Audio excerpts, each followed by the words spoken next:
What you're about to hear has shocked Britain and enraged thousands across London. In a heated London Assembly clash, Mayor Sadiq Khan is accused of being disgusting after repeatedly refusing to give a straight answer on one of the most disturbing questions facing the capital today. Are grooming gangs operating in London, yes or no? This explosive moment went viral after Susan Hall directly challenged the mayor, exposing what critics say is evasion, intimidation, and political silence around the abuse of young girls, historic failures, and ongoing exploitation.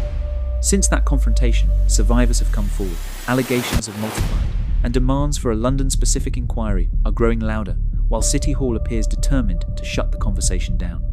Stay with us until the very end, because what's revealed later in this video explains why this issue keeps being buried, who benefits from the silence, and why many believe Labour is trying to control the narrative rather than protect victims. Watch closely and decide for yourself. Asking you, do we have those sort of gangs in London? I'm not sure why she's so nervous to say what she means. What do you mean? No. I am saying exactly what I mean. I'm saying, have we got any of those grooming gangs in London? I'm unclear, Chair, what is meant by the question. If she could spell it out, I can answer. I've just spelt it out. Are you not listening? It's the sort of gangs that groom young girls at a young age for sex. Exactly how much clearer do you want me to be? That clip enraged me because that is one of the most disgusting, egregious, vile things I've ever seen a politician and someone who holds public office do. Although it's a race to the bottom between him, Sir Keir Starmer and Lord Hermer, it seems. But Susan has been dogged about this. I admire her so much because, of course, if there are grooming gangs in this country and they know they are there, why on earth, in the biggest multicultural city in Britain, would they not be at large here? Of course they are. Susan joins us now. Susan, I'm really privileged to have you on the show. I watch you from afar and I think you are so important. And I'm very, very pleased that you're pushing for a specific inquiry to be launched into allegations of what's going on in our capital. Tell us more. Well, we've just got to keep shining a light on this, Alex, because we all see it over the years. It comes up and the wonderful Maggie Oliver talks about it and we all say, gosh, this is awful. Then it disappears again, but we've just got to keep it up there so that something happens. This national grooming gang seems to be inquiry seems to be taking forever to do. And as for Sadiq swearing by that there was no such thing in London, of course there's 9 million people in London. Of course there was going to be grooming gangs. And when that clip went viral, so many young girls got hold of me and wanted to tell me their story, and some parents. That when I heard it just made me want to carry on more and more, and I won't let this go until we see some results, because there's no way it's not still going on now. It's just not being recognised. Can you share with us some of the things that you've heard? Yes, I mean I'm a massive police supporter. I always have been, but every single girl said that when maybe the police went into the apartment and found them with these much older men, they'd take the girls away and tell them that they were in the wrong and just left the men where they were. And in other instances, I've been told that the police were very dismissive, inferred that it was always the girls' fault. Now, I wasn't there. This is just what I've been told, but I've been told it by so many different people, and I am such a police supporter. So it's not as if I'm against the police, far from it. But it just seems to me it's been the easiest thing to do for them to blame the girls and let these older men get away with it. Are these largely historic allegations, or are they present-day allegations? Most of the people that have come to me, it's been historic, but going back in varying amounts of time. But one particular person that came to me said, do be very careful. She said this particular gang is still going on and they are aware that you are looking into it. So sort of, and they don't like, the organisers of this gang don't like it. I mean, because some of them are really organised gangs, but in London it's not. Out of London, mostly we're being told they're mostly Pakistani men doing this. It's not that. That is not the case in London. There's an absolute mixture of people in London, but they would be. We're very multicultural, so it's quite obvious that that would be the case.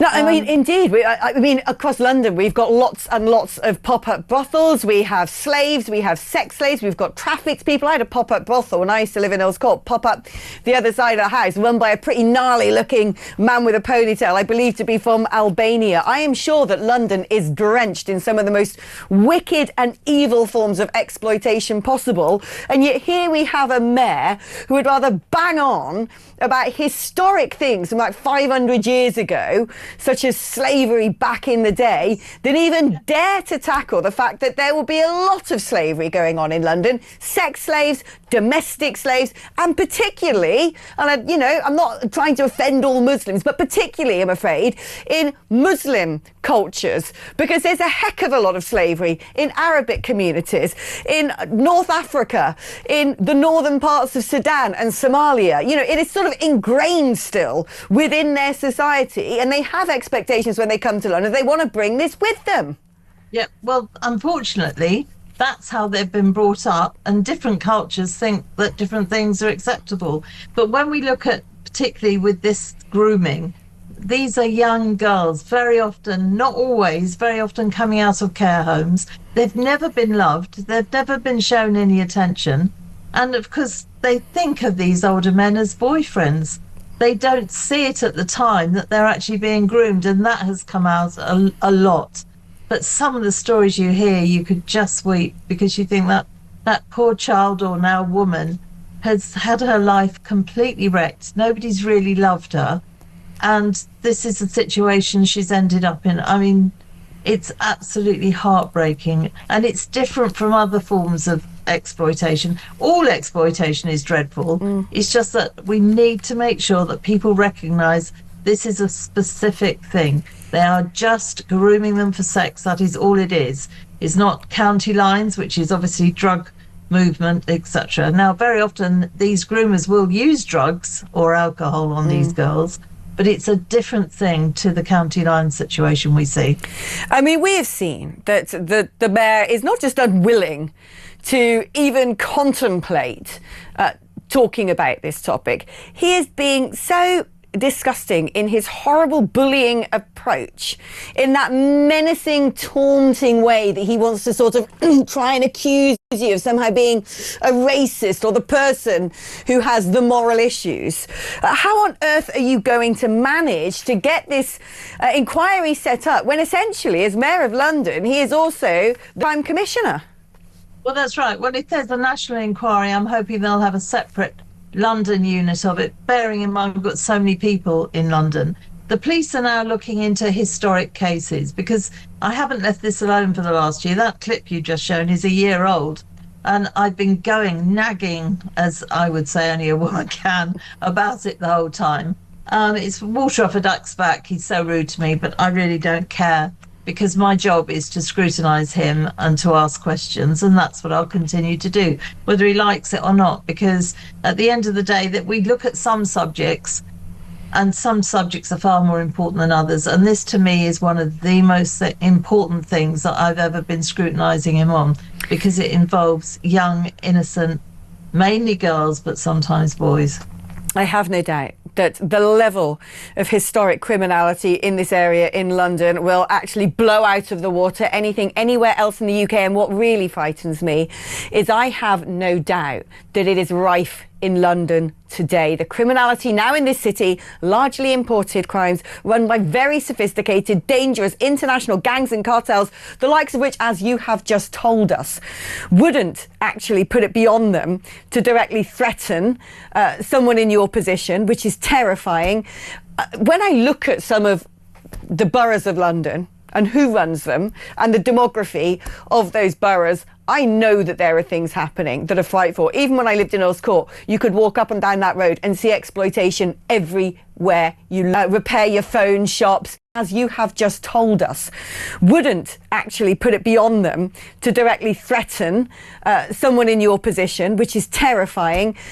When I look at some of the boroughs of London and who runs them and the demography of those boroughs, I know that there are things happening that are frightful. Even when I lived in Earl's Court, you could walk up and down that road and see exploitation everywhere you looked. Vape shops, repair your phone shops, nail bars. You just know that these are not, money-making, honest operations, a lot of them. That's right, and all these barbers that are cropping up everywhere. I mean, the thing is, though, Alex, we should be putting far more money into the Metropolitan Police, and he's not doing that. He promised extra frontline officers. Well, we heard from the Deputy Mayor today that actually it's not new officers. They've moved officers from other departments and put them allegedly onto the front line. But when I see my Safer Neighbourhood team, they're exactly the same amount of people working very, very hard. There's no extra people there. So it's all smoke and mirrors, the whole thing. And he wastes so much money on decarbonisation. Now, lots of people say that's not a waste of money. But, do you want to breathe air that's very, very slightly better? Or do you want your child not stabbed? I know what everybody would say to that. And he needs to sort the Metropolitan Police out. He needs to give them more money. He ain't going to do anything without you there. That's one thing for sure. Because if you weren't there breathing down his neck and going for him, he would be getting away with so much. And I just want to say thank you, Susan. I admire you so much. And before I let you go, there's a message that's come in. I want you to hear it. Susan Hall is one of the most amazing women I've ever seen. She gets to the point. She fights for our women and girls, and she holds the government to account. I wish she was a member of Reform. You don't have to defect. You can carry on doing what you do wherever. She has the balls to hold the government to account. Only a special person can do that. So there you go. You've got a lot of fans listening to this right now. Keep up the amazing work, Susan. It's been a privilege talking to you. Can you just imagine? One day we're going to look back on this era and the way that we have soaked this country in such wickedness. And we all know it's going on. The people who have the power to control this know it's going on. And sometimes I just think, how did we get here? How did we end up in a country that just turns a blind eye to such horrors, that gags people, pointing them out? Not just gags them, threatens and bullies them. I never thought when I was a kid, I didn't even think when I was at university, I probably wouldn't even have thought 10 years. If you believe this conversation must not be silenced, make sure you like this video, share it everywhere, and subscribe.